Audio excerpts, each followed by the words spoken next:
real quick, before you go ahead and you listen to this or watch this, I want to let you know this is different from the normal content that I usually do. We're going to be talking about mental health and alcohol and some real life experiences. So if this isn't the type of content that you typically like to hear from me, I totally understand. We will get back to regular scheduled programming next week. What's up, Scoop Podcast? I'm your host, Erica Kruppen, and on today's Wednesday episode, we're going to do something a little bit differently. Typically, Wednesdays have been the Q&A for how many ever weeks, but I had something weighing on my mind this morning that I really wanted to talk about. We will get back to the Q&As, but this morning when I was scrolling on my social media, I came across this audio. Has the alcohol worked yet, or do you still wake up the next day with the same pain that needs to be swept under the rug even harder? Did the drink turn you into that better version of yourself yet, or does your personality still require that liquid confidence every time just to come alive? I suppose if drinking is your source of fun, a good time is defined by escaping yourself, even if just a little bit. And it doesn't seem that gratifying to me. You know, if you wanted to feel good without the poison, you definitely can, and a lot of people do it. But there's a heavy pressure of normalcy to break through if you're ever going to find them and do the same. And for those of you that don't know who I am, my name is Erica Kruppen, and I'm the owner of Kruppen's Poopin' Scoopin' and the host of the Scoop Podcast. On this podcast, I like to talk about business, but I also like to talk about the other side of me, just the journey of what I'm doing, me as a person. It's kind of weird to even talk about this kind of stuff because it's like, how dare I talk about me? Who's going to want, who cares? Somebody out there cares. Because what I'm hoping is somebody hears this, it comes across their feed, somehow, some way, you found this if you needed it. And I am 2.5 years sober at this point. I quit drinking alcohol after a wedding that I was in. I was starting to have a really bad relationship with alcohol. I was having a bad relationship with myself. I was starting to have a bad relationship with other people. And I just didn't realize what I was doing. I didn't realize the emotions that were all over the place. I didn't realize how unhealthy I was becoming mentally and physically. I did not realize what was going on. And because I think a lot of times we think about alcoholics where they're falling all over themselves, they're not picking their kids up from school, they're drinking and driving, getting into accidents, maybe peeing all over themselves. Insert whatever you think of like alcoholism or alcoholic or somebody that has a problem. I didn't have any of that. That's not what was going on with me. It was very much so socially acceptable, right? We're going out and we're going to have some fun. Of course, there's going to be some drinks. Oh, I'm not going there if there's not going to be drinks. Hey, will there be drinks there? Oh, don't worry. I'll just go ahead and stop and get some drinks before I go. I'm stressed out a little bit. Well, let's just do a little shot. Let's have a beer really quick. Woo, it's been a long day. It's been a long week. Let's kick back. Let's reward ourselves with some drinks. And then we'll eat some bad food afterwards. We'll get some Taco Bell. Wake up with tomatoes down your shirt. Being like, oh man, what happened last night? That was wild. We had so much fun. Looking through the camera phone at all the sloppy pictures that were taken. Or it's just you have some drinks and you go to sleep, you pass out on the couch and you wake up and you feel like crap. You drink your coffee, you eat your bull crap, you drink a little bit of water, you rinse and repeat and you do it all over again. And slowly but surely, alcohol becomes a staple in your life. And let's call it for what it is. Alcohol is poison. It is poison to your body. I don't know the science behind it. I don't know. We're not going to get deep like that. But I can confidently say that alcohol is poisonous. And now that I'm on the other side of it, and it's been 2.5 years, it's like I wasn't too sure if I was ever going to feel like comfortable and confident going out and being around people. Because I remember the first time going out after getting sober, it was tough. But luckily I was with people that I was in like a safe space, you know?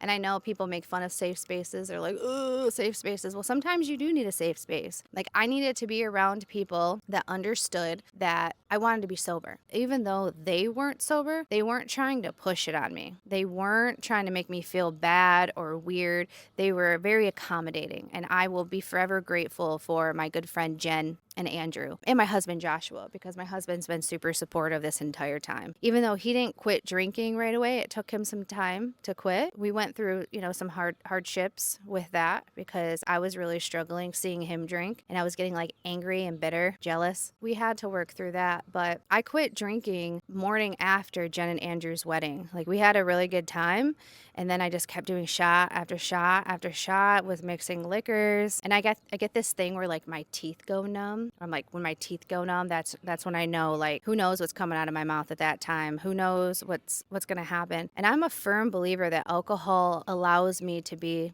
the person the devil wants me to be. And I feel very firm on that because most of my embarrassing moments and wrongdoings and nasty words that have come out of my mouth has been while under the influence of alcohol, and most of my least proud moments. And I don't think I've shared this publicly, but a couple years ago, I think it'll be 2 years coming up, there was a Pooper Scooper convention for APAWS. And this was going to be the first one that I was going to go to. And I was newly sober at the time, bought the tickets, booked the hotel, was very excited. And Jamie Coons was doing a party bus. He was going to be doing a party bus with everybody. And I was excited. I was like, oh yeah, party bus. But I'm like, wait a minute, you're sober. And then I was thinking to myself, like, okay, well, I can go be sober, or I could just not go. I could just not go on the party bus because like I don't have to go. But I had all these emotions that were going through me. Like, do you go? Do you not go? You're so newly sober. Like, are you going to be able to say no to the booze? Are you going to cave? And at this time, I still wasn't feeling comfortable being around myself. I wasn't comfortable being around myself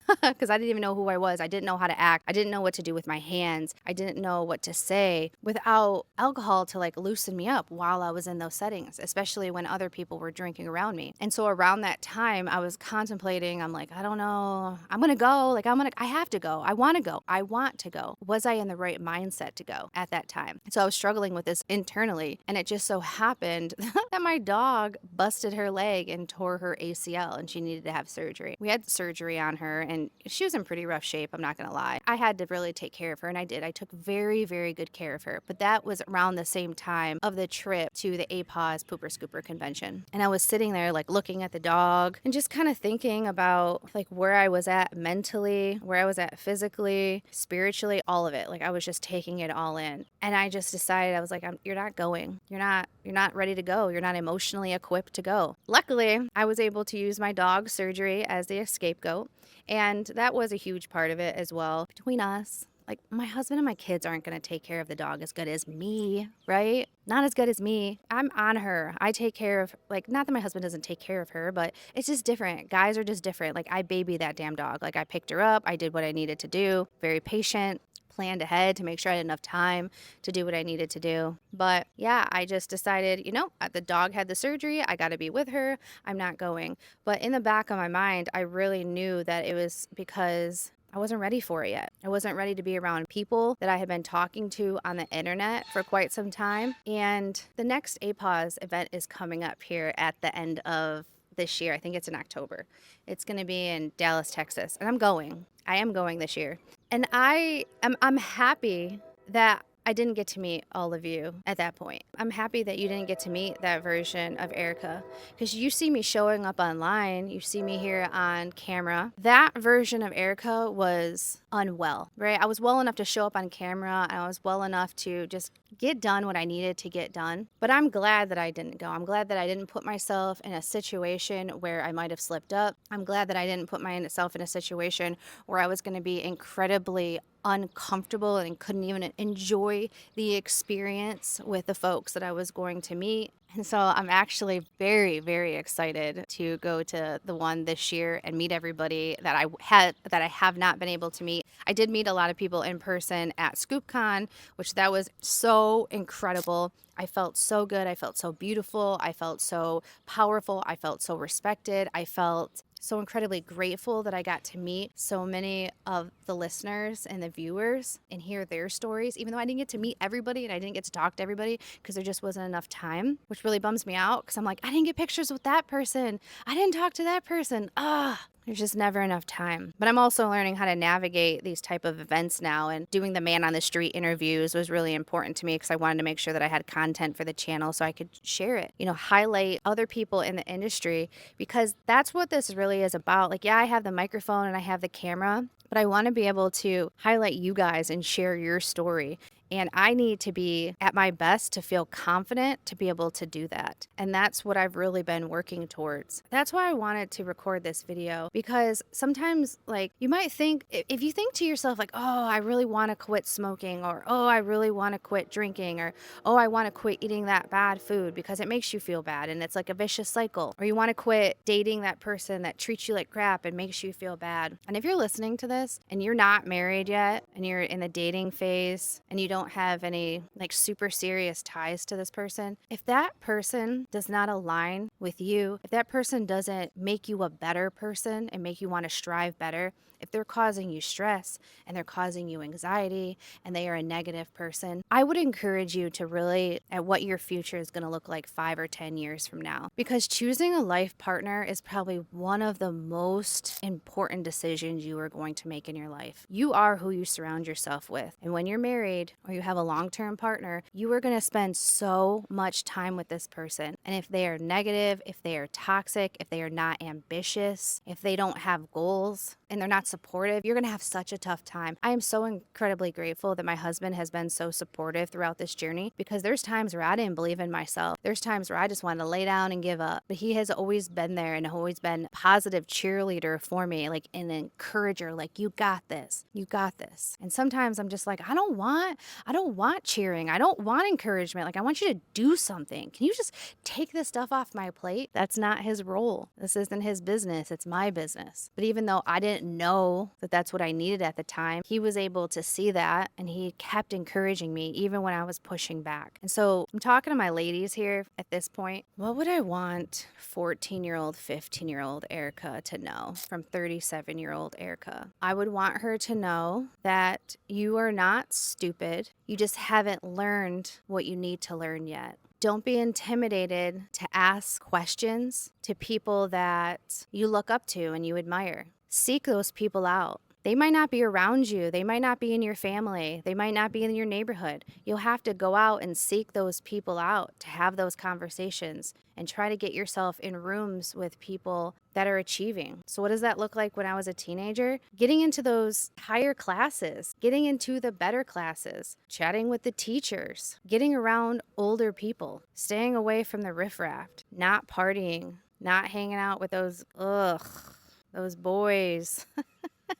Luckily, I didn't come out of my teenage years with anything, I'm just happy that I didn't get pregnant in my teenage years. I'm glad that I didn't catch a case. I didn't get in trouble. I didn't get hurt, drunk and just having somebody potentially like maybe take advantage of me. I lucked out, but I know that that's not always the case for a lot of girls and a lot of women. But you also have to remember that you have to be mindful to not put yourselves in situations to where you can get taken advantage of. This really might be a hot topic, but when you aren't being respectable as a woman, or even as a person, but let's just say as a woman, when you're not treating yourself with respect and you're not setting boundaries and you're not basically telling people like how you are going to be treated, people are going to treat you however they want to. And I'm a firm believer, if you want to be treated better, you have to be a person that's respectable. And then you have to demand respect, or those people don't get to be in your life. Here's an example. And Dad, if you're watching this,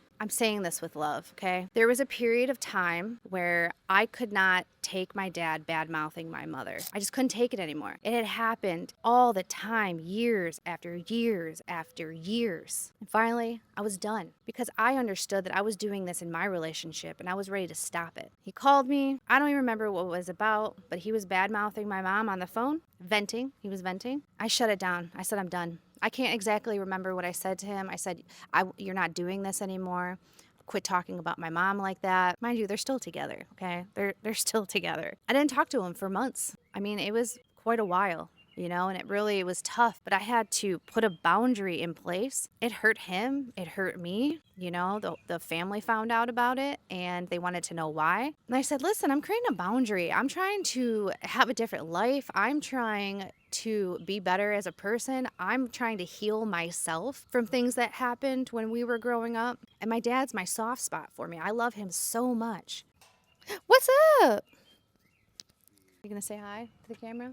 Hi. This is Drake. Okay. Where were we at? But yeah, I wanted to make the change and I had to create that aggressive boundary. And basically when we started talking again, I told him, I said, if you want to see me, you can come to church. I'll be there on Sundays at 11 p.m. And he started coming, and slowly but surely we've been building our relationship back up and we have great conversations. And he's much better about not bad mouthing my mom to me, and that has improved our relationship because I'm not going to listen to it. I'm not going to hear it. So it's really important to understand like what your values are and what you're going to tolerate and what you're not going to tolerate with yourself. It could be with yourself or it could be with people, but I think it's really important to start with yourself, because if you can't even hold true to what you said you're going to do, how are you going to be able to hold other people accountable? And it's difficult. People will get really upset with you. You might get called names. You'll be an a-hole or the B word or whatever they want to call you. That's okay. You can be the bad person in their story. What they think about you at that time is none of your business. It truly isn't. And a lot of times when people have been taking advantage of you or treating you a certain kind of way, they're going to be really upset and they're going to push back. And it's going to be very uncomfortable, very uncomfortable. And then going back to being the sober thing and having a clear mind, when you clear your head and you start feeling all of these emotions and you're not coping, things become very, very clear. At least they did for me. Who I wanted to hang out with, how I wanted to spend my time,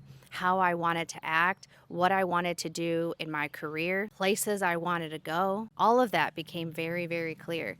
But dealing with the emotions and learning how to regulate them again and get back to baseline as quickly as possible was incredibly difficult. And it didn't take 3 months, it didn't take 6 months, it didn't take 9 months. It took almost 2 years.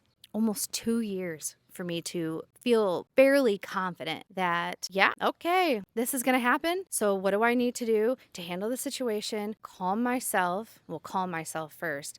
Handle the situation and get back to business, because we're business people. We have to take care of business. And I know there's a lot of fluff out there. It was like, feel your emotions. It's okay to have bad days, and which is fine. Yes, we can all have bad days. But when you have more bad days stacked on top of each other again and again and again and again, what are you achieving? Like what are you doing? Are the days beating you or are you beating the days? Yeah, I think that's all I got. I didn't have any notes. That was just something that was just on the top of mind, things that go through my brain, real life experiences and things that I have felt. I'm getting ready to go to Vegas, so I actually need to get off this podcast and hit the road because I'm going to Vegas, baby. I'm so excited. I'll talk to you guys later. I appreciate you listening to this. This was a vulnerable one, some hot topics, but it was weighing on my heart. And I hope that it reaches the person that it needs to reach.